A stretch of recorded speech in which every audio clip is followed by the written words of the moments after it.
everyone, welcome to the online course of International Business Correspondence Online Classroom. This course mainly includes the following 3 chapters. Chapter 1, Introduction to International Business Letters Writing. Chapter 2, Writing Skills for International Business Letters. Chapter 3, Specific Application of Writing Skills in various things of international business. In Chapter 1, Introduction to International Business Letter Writing, we first need to learn basic knowledge of business letters writing. International business correspondence refers to letters, telegraphs, faxes, and emails related to international trade. And, of course, domestic trade. Whether you are writing a business letter, fax, memo, or email, the general rules for constructing the body of the message are the same. Using good business language, a well-structured document is the core of effective communication. Letters are a personalized communication and exchange of information. They are the foundation of business. Letters should be easy to read and understand.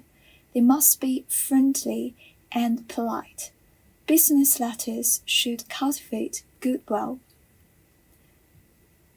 Business letters are an essential part of business activities. Business letters are often evidence of an arrangement or contract, so they must be written with caution. The purpose of writing is to elicit the reader's interest and cooperation, have some basic qualities that can be summarized as the 3 C's. C.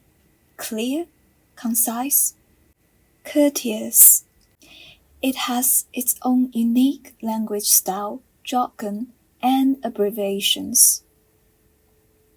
Business letters have 3 formats: block, modified block, and indented. Envelope addresses must be accurate, clear, and neat. The following examples will show block and indented addresses respectively. The word confidential can be placed in the lower left corner or more commonly below the sender's address. The address on the envelope and the address inside the letter should use the same format and provide the same information. Apart from abbreviations, do not use punctuation. This is an example of a block format envelope. This is an example of an indented format envelope. Letterhead. Foreign trade companies generally have letterheads printed on their stationery, including the sender's name, address, phone number, fax number, and email address. Some also print business items, registered trademarks, and the names of companies' directors and managers on the letterhead. Reference and date. Reference number for easy following and reference. A reference number can be assigned to the letter to avoid confusion. It is best to specify your reference, our reference, points to note for printing the date. The year should be fully written, not using 94 instead of 1994. The months should be written in English names, not numbers, but can use abbreviations. Inside name and address. The recipient's name and address are usually listed in the upper left corner of the stationery, along the left page margin. The format of the inside address should be the same as the envelope address. Writing the recipient's name and address inside the letter is convenient for 2 reasons.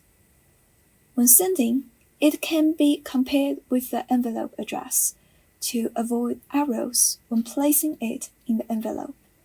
After sending, it is convenient for accurate filing and future reference. For the recipient, It is also convenient for two reasons. When reading the letter, if the envelope name and address do not match the inside name and address, it can be known that there was an error in placing it in the envelope, and the letter can be returned. After receiving the letter, if the envelope and the letter are separated, the original letter can still be kept complete for easy reference. Attention line. If it is necessary to specify the person in charge on the other side and hope that the recipient will quickly hand over the letter to the person in charge, you can add attention or attention of below the inside address. The salutation. This is the address form from the writer to the recipient. Its position is below the inside address, leaving two lines currently in foreign trade letters.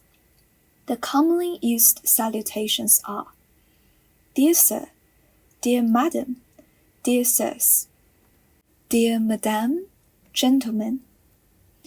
The subject is written two lines below the salutation, generally in the middle of the stationery. The subject should briefly and concisely indicate the product name, quantity, letter of credit, or contract number, etc. Body of the letter. This is the main part of the letter where the writer's opinion is expressed. At the beginning of the letter, there is an opening sentence as a separate section. It is customary to use courteous language, first summarizing the date and reference number of the received letter, subject, and simple content to make it clear to the recipient which letter is being replied to.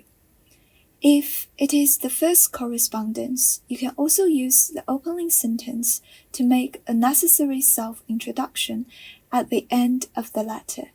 There is usually a closing sentence, generally used to summarize the matters discussed in the text, prompting the recipient's requirements, such as hoping for a letter or telegraphic order, reply to inquiries, or making necessary statements. Complimentary clause. The closing sentence is a courteous expression. It should correspond to the previous salutation and be followed by a comma such as yours faithfully, or faithfully yours, truly yours, or yours truly, yours sincerely, or sincerely yours. The signature. Below the complimentary clause, the name of the organization should be typed in capital letters, and it must be signed by a responsible person below the signature to let the recipient know the name and the position of the signer. It can be typed. Enclosure. If there are enclosures in the letters, it should be noted below the signature as incla or ink. If there are more than one enclosure, it should be noted as 2 inclus or 3 inclus. The carbon copy notation. If the letter needs to be copied to other relevant units and at the same time make the recipient know that it has been copied to other units, it can be noted in the lower left corner at the end of the letter as CC to someone, or CC someone, or CC someone. Postscript. If after finishing the letter you remember something important to say, you can add PS at the end of the letter, introduce the additional statement, and sign by the sender. I hope that through learning the above content, students will have a preliminary understanding of international business letters. Okay, that's all for today's class. Goodbye. Now, please complete 5 exercises.